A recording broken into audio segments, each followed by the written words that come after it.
Dočkali ste sa. Je tu video zo Side v Turecku. Side založili grécki osadníci v 7. storočí pred naším letopočtom.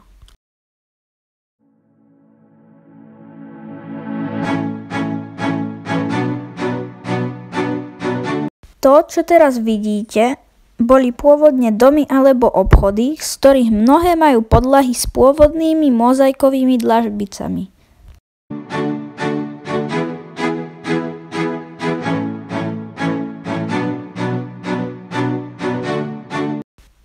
Toto je Koloseum.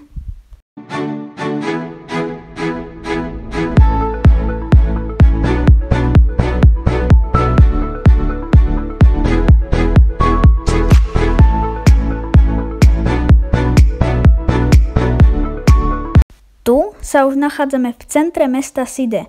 Majú tu takéto chodníčky ponad staroveké budovy.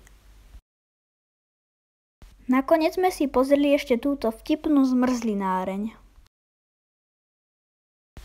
Tu už sa s vami musím rozlúčiť a v pondelok vyjde video z cesty naspäť z dovolenky. Tak sa majte!